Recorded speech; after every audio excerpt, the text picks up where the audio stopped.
دوستو آج کی اس ویڈیو میں ہم بات کریں گے کہ فرعون کون تھا۔ جی ہاں، وہی فرعون کہ جس کی لاش آج بھی ایجپٹ کے ایک میوزیم میں رکھی ہوئی ہے۔ ایک عام انسان ایک بادشاہ کیسے بن گیا اور وہ دنیا بھر میں اتنا زیادہ مشہور کیوں ہوا؟ آخر کیا وجہ تھی کہ ایک عام انسان ایک بادشاہ بنا اور بادشاہ بننے کے بعد اس کا اتنا برا انجام ہوا کہ وہ اپنے اس انجام کی وجہ سے آج پوری دنیا میں مشہور ہے؟ تو دوستو یہ کہانی ہے ایک ایسے شخص کی کہ جس کا نام ولید بن مصعب بن ریان تھا۔ ولید بن مصعب بن ریان اصفہان شہر کا ایک غریب عطار تھا۔ اس نے کئی لوگوں سے بہت سارا قرض لیا ہوا تھا اور قرض نہ چکانا پڑے اس لیے وہ شخص اصفہان سے بھاگ کر شام چلا گیا، لیکن شام میں اس کے پاس کوئی روزگار نہیں تھا، تو روزگار کی تلاش میں وہ مصر جا پہنچا۔ مصر میں اس نے دیکھا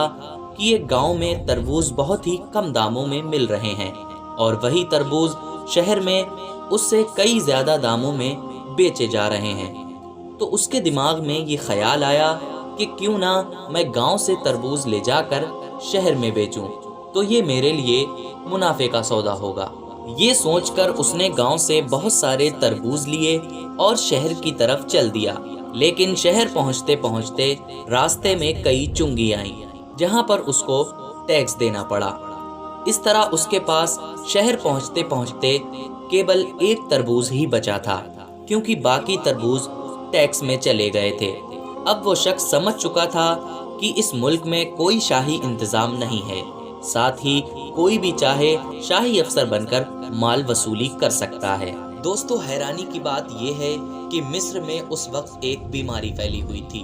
لوگ بہت زیادہ تعداد میں مر رہے تھے، اور اس شخص نے اس کا فائدہ اٹھایا اور ایک قبرستان میں جا کر بیٹھ گیا، اور قبرستان میں جب بھی کوئی مردہ لے کر قبرستان میں دفنانے کے لیے آتا تو وہ شخص اس سے کہتا کہ میں شاہی افسر ہوں، مردے کو دفنانے کے لیے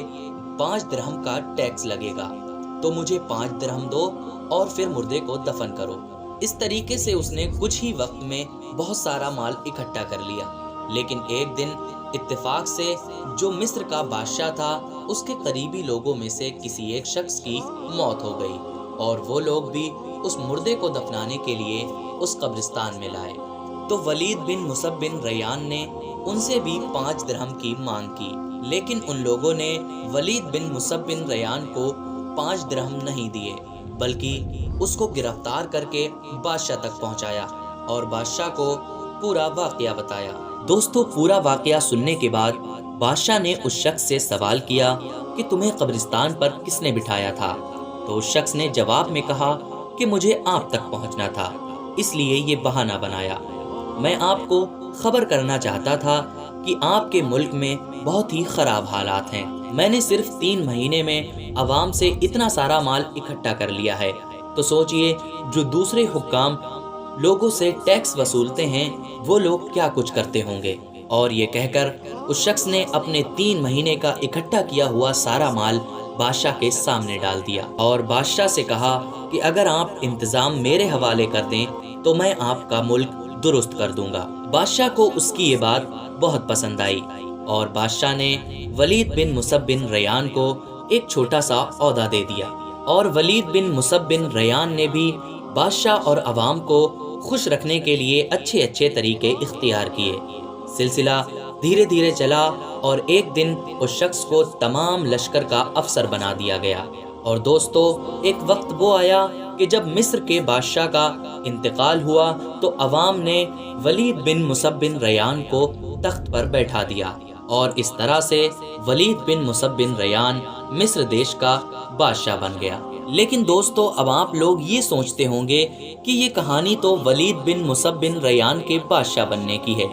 تو آخر اس میں فرعون کہاں ہے؟ تو دوستو میں آپ کو بتا دوں کہ پہلے کے دور میں فرعون مصر کے بادشاہ کا لقب ہوا کرتا تھا، یعنی جو شخص بھی مصر کا بادشاہ ہوا کرتا تھا اس کو فرعون کہا جاتا تھا۔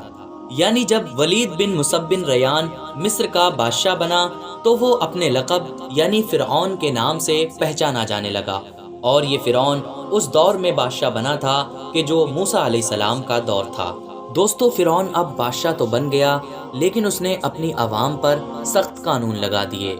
اور جو بھی اس کا حکم نہ مانتا اسے کڑی سے کڑی سزا دیتا، اور دھیرے دھیرے وہ اپنی دولت کے نشے میں اتنا زیادہ مغرور ہو گیا کہ وہ خدائی کا دعویٰ کر بیٹھا اور اپنے آپ کو خدا کہلانے لگا اور لوگوں کو اپنے آگے سجدہ کرانے لگا۔ فی الحال دوستو آج کی اس ویڈیو کو یہیں پر ختم کرتے ہیں، لیکن اس چینل پر آنے والی آگے کی ویڈیوز میں ہم آپ کو فرعون کی آگے کی کہانی بھی ضرور بتائیں گے کہ آخر فرعون کی موت کیسے ہوئی اور اس کی لاش کو زمین کیوں نہیں لیتی، اور آخر اس کی لاش کو ہوا میں کیوں رکھا گیا ہے، اور اتنا وقت گزرنے کے بعد بھی اس کی لاش سڑی کیوں نہیں۔ فی الحال دوستو اگر آپ کو یہ ویڈیو پسند آیا ہو تو ویڈیو کو لائک کریں، شیئر کریں، اور اسی طرح کی نالجبل ویڈیوز دیکھنے کے لیے ہمارے اس چینل کو سبسکرائب کریں۔